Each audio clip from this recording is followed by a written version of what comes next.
तमिलनाडु में हिंदी बोलने वालों को टारगेट किया जा रहा है। दोस्तों आप इस वीडियो को देखिए। नाम पर तो हमें यहाँ से बचाइए और हम जिस जगह हमें कोई तरीके की यात्रा में कंटिन्यू नहीं करनी, हमें नहीं चाहिए कोई जन जागृति, हम दोनों की जान की बांधे पड़े। इसमें आप एक पिता को अपने बेटे के साथ रोते हुए देख सकते हैं, जो भारत सरकार से गुहार लगा रहा है अपनी और अपने बेटे को वहां से बाहर बचाकर निकालने के लिए। बस इनकी ये गलती है हिंदी बोलना और हिंदी में भारत माता की जय लिखना। एंड सबसे शॉकिंग बात तो ये है, ये दोनों दूसरे देश में नहीं है बल्कि भारत के तमिलनाडु में है, जहाँ पर हिंदी बोलने पर और हिंदी में भारत माता की जय लिखने की वजह से ये हालत हो चुकी है। ये सिर्फ एक वीडियो नहीं है, इंटरनेट पर आपको ऐसे कई वीडियो मिल जाएंगे। इस वीडियो को देखिए। इस वीडियो में फोर्स किया जा रहा है कनाडा लैंग्वेज में बोलने के लिए। Staying in Karnataka, you want job here, you want a salary here, you don't want language here. Hello sir, no one words, at least learn Kannada, okay?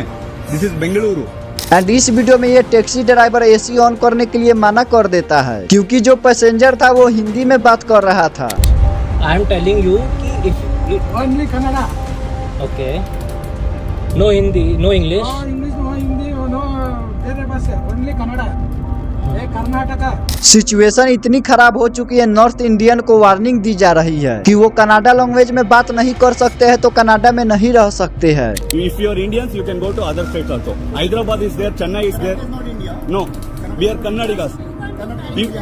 We are Kannadigas only. दोस्तों दुनिया की सबसे पुराना भाषा कौन सी है? ये सवाल करते ही आपके दिमाग में आ गया होगा संस्कृत, जो आज से 3500 साल पुराना लैंग्वेज है। लेकिन दोस्तों यही सवाल साउथ इंडिया में करने पर वहाँ के लोग इसका जवाब तमिल लैंग्वेज देंगे। Which is the oldest language of India? No. Hindi. The one, but Tamil is older than Sanskrit. This language in the world? Latin. Latin? Sanskrit. No, it's not Sanskrit. Yeah, how'd you know that? Are you Tamil? Oh, there we go. ये language controversy आज की नहीं है, ये controversy Bharat के आजादी से पहले के ही है। इस लैंग्वेज कंट्रोवर्सी ने कई सौ लोगों की जान भी ली है। आज हम इस वीडियो में बात करेंगे साउथ में हिंदी भाषा को लेकर इतनी नफरत क्यों बढ़ती जा रही है, एंड इंडियन रुपीज के सिंबल को चेंज करके तमिल सिंबल को ऐड करने की कंट्रोवर्सी के बारे में डिटेल में जानेंगे। तुम तमिलियन हो, तुम हिंदी बोलो, तुम क्यों बोलेंगे वो यार? बिहारी गाली है, अगर बिहारी गाली है तो आओ, पूरा कर्नाटक को खुला चैलेंज देते हैं। कर्नाटका ओके,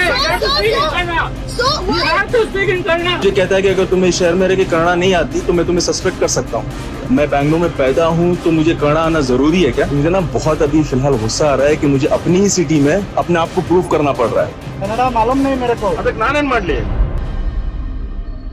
26 जनवरी 1965 के दिन तमिलनाडु के सरकारी ऑफिस के सामने एक आदमी बीच सड़क पर जल रहा था। वो इंसान थे एम चिन्नास्वामी। एंड उस समय तमिलनाडु के सड़कों पर हजारों लोग सेंट्रल गवर्नमेंट के खिलाफ प्रोटेस्ट कर रहे थे। ये प्रोटेस्ट खून खराबों में बदल गई। 2 हफ्तों के अंदर 70 लोगों की जान भी चली गई थी। इस खून खराबे के पीछे का कारण था भाषा। 1965 में सेंट्रल गवर्नमेंट ने ये फैसला किया कि हिंदी भारत की ऑफिशियल भाषा होगी, लेकिन तमिल के नेताओं ने एंड लोगों ने इसका विरोध करना शुरू कर दिया। तमिलनाडु के नेताओं ने आम जनता को ये कहा कि अगर आप लोगों ने हिंदी भाषा को एक्सेप्ट कर लिया तो आपका भाषा और आपका कल्चर पूरी तरह से नष्ट हो जाएगा। जिसके बाद स्टूडेंट और आम जनता सड़क पर उतर आए, जिसमें 100 से अधिक लोगों की जान भी चली गई थी। जिसके बाद 1967 में लॉ में बदलाव किया गया एंड हिंदी को नेशनल लैंग्वेज से हटा दिया गया। आर्टिकल 343 के तहत हिंदी के साथ साथ अंग्रेजी को भी इंडिया का ऑफिशियल लैंग्वेज घोषित किया गया। इसके साथ ही हर राज्य को अपनी ऑफिशियल लैंग्वेज चुनने का अधिकार दिया गया। जिसके बाद तमिलनाडु ने अपनी अलग लैंग्वेज पॉलिसी बना ली। लेकिन दोस्तों आज भी साउथ इंडिया में हिंदी वर्सेस तमिल लैंग्वेज वार अभी भी जारी है। आज भी साउथ इंडिया में हिंदी बोलने वाले टूरिस्ट के साथ वहाँ के लोग बहुत बुरा व्यवहार करते हैं। इस वीडियो में 2 लड़कियां बेंगलोर घूमने गई थी, तो ये ऑटो ड्राइवर दोनों लड़कियों को धमका रहे हैं क्योंकि ये दोनों हिंदी में बात कर रही थी।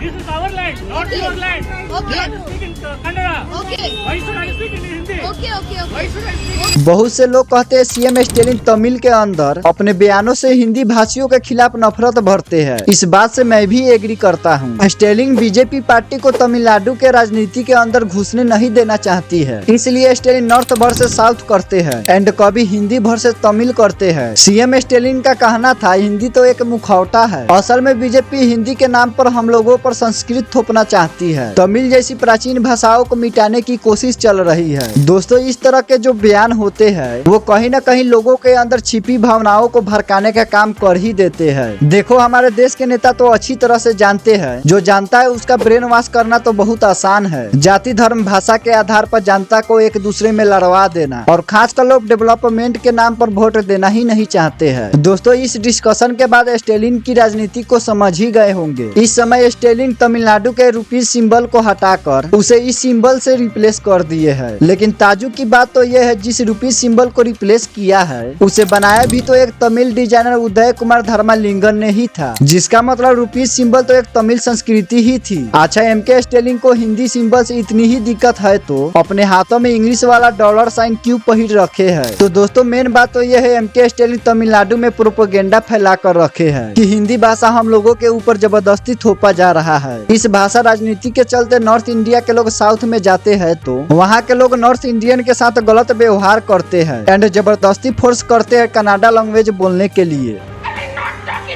Hello, what shouting is there? Hello. दोस्तों, इस राजनीतिक भाषा के बारे में आप क्या कहना चाहेंगे नीचे कमेंट कर जरूर बताइएगा। मिलते हैं अगले वीडियो में, अभी के लिए बहुत बहुत धन्यवाद।